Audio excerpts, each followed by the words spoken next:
Name is Abigail. Abigail, what's up? Hi, guys. Okay, he's already made you sound creepy right from the get-go. I'm not creepy. I'm just a bit confused. Okay. Sometimes there's a thin line between creepy and confused. I've been a victim of that many times. You have a pretty interesting situation, Abigail. Why don't you tell everybody, first of all, the guy that you want to call, what's his name? Brian. Brian. And how did you meet Brian? Well, I'm a little leery on going on online dates and meeting guys on dating websites because they're usually either nuts, ugly, or smelly, or just not. God, it sounds like so many great options. I don't know why you're so upset about this. But, I gave it a shot one more time, and I met Brian. And I got to tell you, we hit it off immediately. It went from 0 to 60 in virtually no time. So you liked his aroma. He had a good aroma, a good scent. I mean, from what I could smell over the phone, he was great. Oh, you're saying it went from 0 to 60 before you guys even met in person. Right. I mean, it was instant attraction via conversation. Wow. His profile picture looked great. And then I did a little more digging and found his Facebook profile, and I realized it's really what he looks like. Uh-huh. Hey, did you get his tax returns? 'Cause it sounds like you put in a lot of effort. If I'd done a little more digging, maybe. Yeah. So, I mean, that's a lot of pressure to put on a date when you've been disappointed so many times. Were you worried about that? I was, and that's why I did my due diligence, and we talked for hours. I mean, there was nothing I couldn't discuss with him. He'd text me at least 5 times a day. Oh, I love that. How long was this going on before you guys actually decided to meet in person? Just about a month. Whoa, that's a long time. Yeah. I really wanted to see him, but the thing was, he lived 2 states away. Oh. So the whole logistics of meeting each other was really difficult. I see. I was going to say, what took so long? Yeah, but that makes sense. That's it. But I thought we had kicked it off so well. I wanted to do a grand gesture of romance. And one night when we were chit-chatting, he was telling me his best friend's birthday was that weekend and where they were going to be and what the plans were.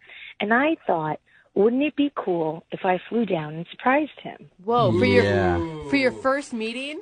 I mean, we had chatted for so long. This was inevitable that one of us was going to fly in to meet the other. But a surprise and just showing up is a whole different ballgame if you don't know him that well yet. But I could see where it could pay off. It could be an amazing thing or it could be really bad. So how was it when you saw him for the first time? I just started drooling. He was so gorgeous. Oh, my gosh. Wow. Well, maybe that's why he's not calling you back. You just showed up randomly out of the blue with drool all over you. It's a good point. And how did he react? Was he drooling as well? Was it just a big spit fest? He was kind of taken aback. I basically came up behind him and tapped his shoulder, and he turned around, and he got white as a ghost. He was shocked. Of course. Okay, wait. Set the scene. Where were you guys when you tapped him on the shoulder? Were you at the birthday party? Yeah, I showed up at the restaurant where the birthday party was. Whoa. Yeah, that's a very bold move. Well, because I didn't know where he lived, so this is the only way I could get in contact with him. So what did he do? I mean, after he recovered from the initial shock, did he hug you? Did he kiss you? I mean, the first thing he did was say, "What are you doing here?"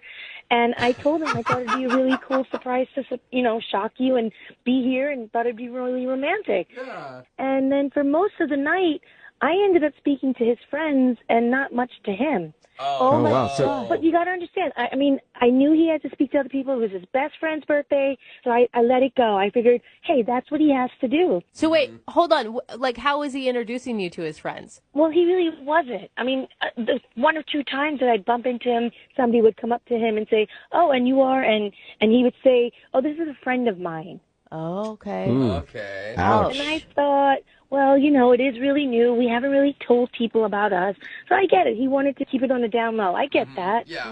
I'm starting to worry about you. I mean, after the birthday party, what happened? Well, when we got to the end of the night, people started leaving, and it was basically he and I and his best friend. And I started talking to him, and I said, well, I'm here now. And he said, how long are you here for? And I thought that was odd that he would ask me when I'm leaving when we just met. Uh-huh. Yeah. But I said to him, I'm here till tomorrow evening. Maybe we can have lunch or brunch tomorrow, or maybe even right now. Let's go for another drink or a cup of coffee. Hey. And he said he was really busy. He had a lot of commitments the next day. But my I gosh. was like, okay, maybe you can spare an hour. I did fly all the way out here. Uh-huh. He said, you know what? We'll set up a date for when I can either fly out to you or you can fly What? out here again. Were you Oh, wow. So crushed? you- I was crushed until he said, let's see if we can figure out a time to meet up again. Oh, so I thought there was some hope there No. that, maybe he really was busy the next day. Yeah, I don't know. He didn't know you were coming, so. You are so nice to this man. Well, he's something special. Aw, How many that's so times have you nice. tried My to heart get, for you. Oh, no. how many times have you tried to get a hold of him since that weekend? It's been a week so far, and I only heard from him once, and that also through text. So it's not like it was before. Oh, my gosh. And you're Okay. sure he's single, right? From what I understand, I didn't see any rings on his finger, and I didn't see any other woman around. Okay. That's good. Okay. Well, we'll play a song, come back, call him, and then get your second date update, okay? Okay. All right, hang on. Moving 92.5. Brooke and Jubal in the mornings. Second date update. If you're just tuning in for today's second date update, it's the kind of thing that movies are made about. Abigail is on the phone, and Abigail met the man of her dreams online.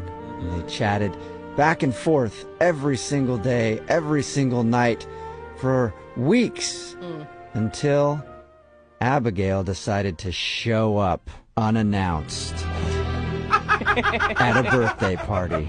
She flew all the way there to surprise him, tapped him on the shoulder, and he turned around and she said, "Abigail's home." That's not what Oh, my happened. God, poor Abigail. I think I've seen that movie before. It's scary, but I don't think that's what happened. That is sort of what happened. Abigail did surprise this dude that she'd been talking to online. They live in different states, and she actually showed up to a birthday party that he was at, unannounced, and was hoping that everything would go great. But when she got there and surprised him, he was kind of weird and sort of ignored her the rest of the night, and they haven't really talked since. Abigail? Hi. Yeah. Sounds just like what you said, Jubal. I mean, very Exactly. similar. I'm really not a stalker, I promise. Well, I have a whole different scenario in my head, Abigail. Abigail, you're so sweet. It just makes me so angry because it sounds like you guys really connected and he really led you down this path, and he's just a jerk. I don't know how else to say it Well, but she appropriately. did show up out of the blue, unannounced, like from states away. That could creep a guy out. But he was giving her the wrong signals, man. I really got the feeling that we had a connection, and he would have loved this romantic gesture. All right, well, we'll find out. I'm going to dial his phone number right now and see if we can talk to him and get your second date update, okay? Okay. Oh, Okay. gosh.